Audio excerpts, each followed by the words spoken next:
电就是我们的护国神山嘛，特别关心啊。那现在美国其实美国一直在打台积电主义，也不是一天两天了。那现在又对这个台积电施压哦，主要是因为台积电呢在这个南京要这个扩产计划哦。那当然这个说到底啦，其实这个就是中美贸易战的一环嘛，台积电反正就成了关键的一环。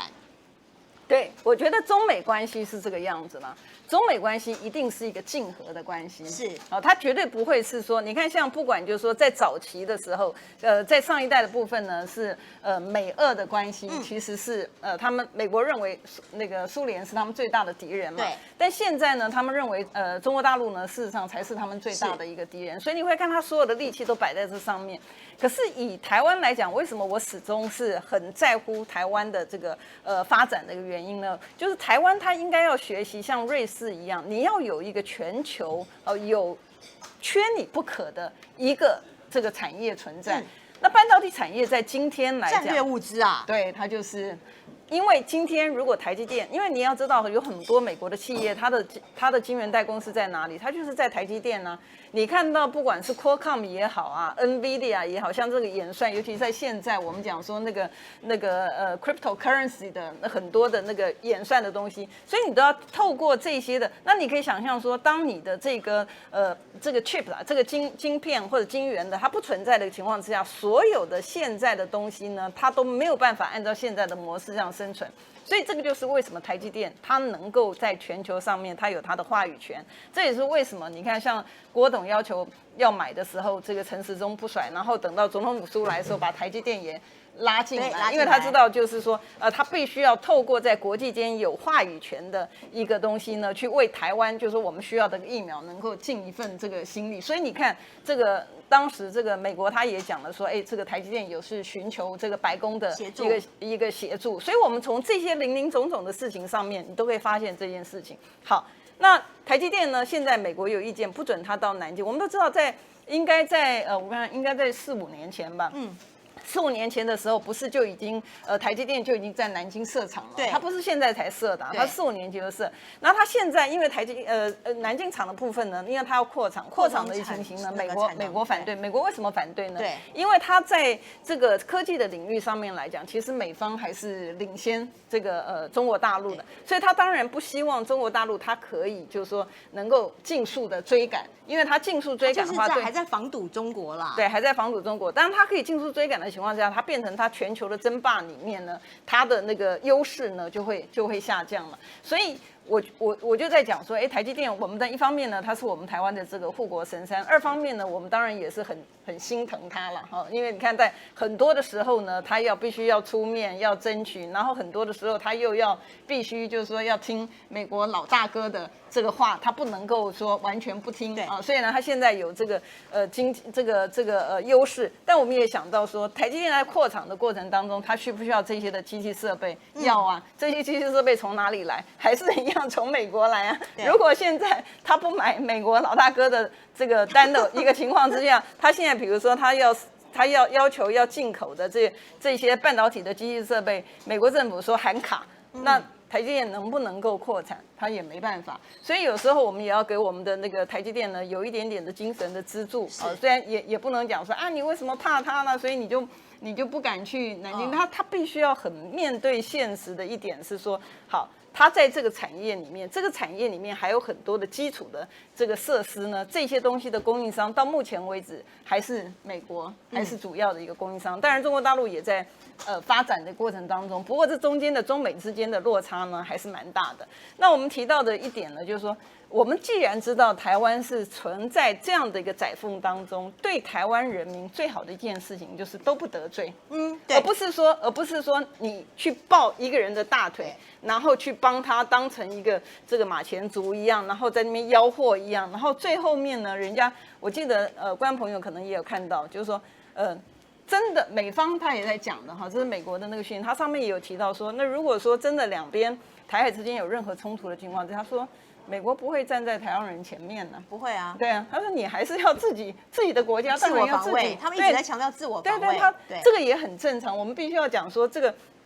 每一个国家，他站在他国家利益的考量上面，你不能够说人家错，只是说你自己在做的时候呢，你应该让自己以台湾的安全的这个发展呢为优先啦，以台湾人民的健康，以台湾的国安的发展为优先，这个才是对的。好，那委员接下来这个对台湾的冲击大吗？其实我知道你在几个月前就一直在提醒大家说，欧盟要课碳税了，要课碳税了，你蔡政府准备好了吗？你一直耳提面命，如今看来真的耶，好吧？7月14号，欧盟提出来了，2023年上路，那当然中间会有缓冲期，那2026年好像就是全面了。那我们看到目前呢，就是4大台湾传产呢会受到直接的冲击，包括了钢铁、塑胶、橡胶、水泥，还有造纸业。那付出的碳成本高达台币40亿元。好，但是我们的经济部说，目前初步看来冲击不大。是这样吗？经济部我觉得我会昏倒了哈，为什么昏倒？对对，因为你知道这个碳税的这个全球的这个碳税的这个发展呢，它不是现在才发展，对，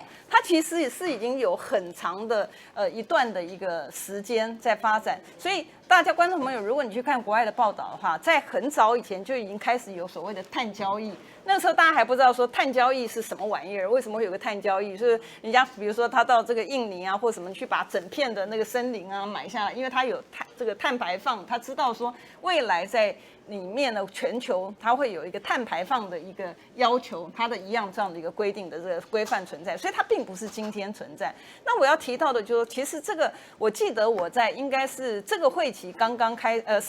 去年然后就是应该是2020年的2月多刚开始的时候，那时候我在那个经济委员会里面呢，我就询问了这个曾文生曾市长，我那时候应该也有讲过，我是傻眼了为什么我傻眼？你说他根本不知道有碳税这个东西，他有那天刚刚好是跨部会的那个质询，所以那天呢有7个部会在现场，然后呢他不是部长就是次长啊。结果我那天呢7个部会的时候，我那个国会的录影带上面还有，我就问说，哎，这个我请问一下，听过碳税的麻烦举手一下，只有2个人举手，一个人呢是法务部次长陈明堂，另外一个呢是环保署署长啊，都没有经济部的人啊，没有。最荒唐的一件事情是曾文生曾市长，他连碳税他都没有听过。那观众朋友，你试想，他连碳税都没有听过，他怎么会知道它的冲击是多大？所以当你去问经济部说它的冲击有大，它的冲击不大，冲击不大不是因为真正的冲击不大，冲击不大是因为他根本不知道碳税是什么东西，对，冲击在哪里？对，他不知道冲击在哪里，所以你在讲说它冲击不大，其实它的冲击是非常非常大的。为什么呢？因为我们知道台湾是以出口为导向的，所以你出口为导向，你不要讲的把它想的太复杂，你只要想的最简单的一个，当你有一个额外的税要奠基在你原来的成本上面，加重你的负担，你认为对于你的国际竞争力有帮助吗？没有啊，当然没有帮助啦。所以通常来讲呢，在碳税呢，在它的整个演变的过程当中，其实最早提到的是2025啦。最早提到的说开始要课征碳征的时候，那是讲2025。那你会看到说，为什么现在的情形呢，是大家有一个大转变的一个情形呢？是因为观众朋友记不记得，现在全球暖化造成的一个结果是各地的气候的变化都异常。是美国德州的部分，为什么我们的晶片会突然的这么爆红的一个情况呢？这也是其中的因素。在那个半导体呢，在德州呢，德州我们知道有很多半导体厂都在那边，就是 NXP 啊，就是后来那个还有那个 Infineon 前身呢是 Cypress 前身是 Spansion， 所以这些全部都是半导体的重要的车载的这个提供的这个供应商。那为什么它没有办法制造，然后会造成全球的一个缺货的情况之下呢？就是大家记不记得它有个大风雪？对，所以在德州的时候，那个时候大风雪，因为他们那个地方呢，其实以前都没有风雪，所以他们的那个做的那个建筑物里面的那个 pipe 水管啊等等，它并不像纽约。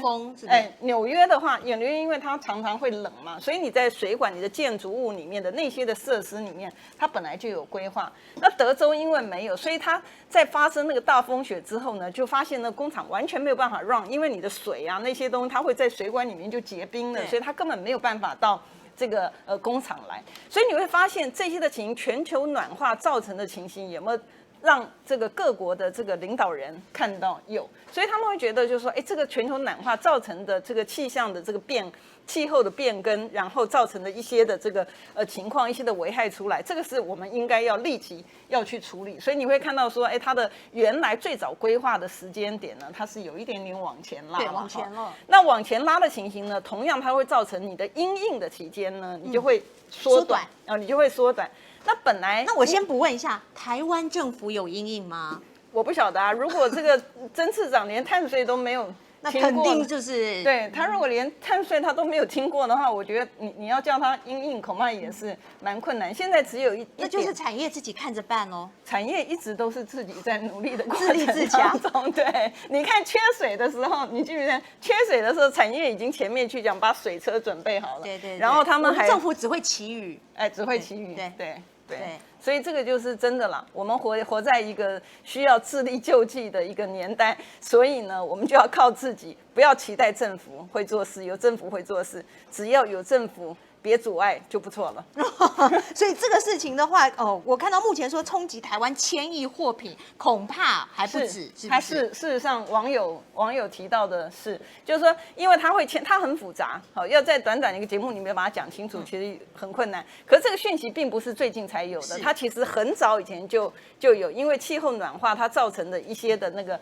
的变迁呢，事实上是必要，所以那个时候有提供的，就是说，像你看有一些比较落后国家，他会说，哎，他要多种这个树，所以像大家观众朋友记不记得，就是那个亚马逊那时候大火的时候啊，那个时候大家也很担心啊。他在地的人他可能不那么担心，因为他觉得说那个地方那个森林，那他刚好可以开发成工业等等。可你有看到像美国等等先进的国家就很担心，因为原来像那个亚马逊河的那一片的那个绿的部分呢，它就可以让这个全球暖化的部分，它事实上是有一定的一个帮助存在嘛。所以你要看到说整个事情，我们在看碳排放的问题的时候呢，我们要看到的是整个全球的问题，而不是以你一个单一的国家。所以它为什么会有这个碳税的这个规划？他也会认为说，这个东西呢，因为它是全球的问题，所以你各个国家呢都是要配合这样的一个东西来运作。你已经不是说你单一的一个国家呢，你可以做不同的一个情形，就是说，哎，这个东西不干我的事情，反正我只是小小的，所以这些东西就不管，不会。它全球就是规定，当它要求你的碳排放，你超过它的一个情况呢，你就会被要用碳税来当成对你一个苛责。为什么？因为你造成的损害，我们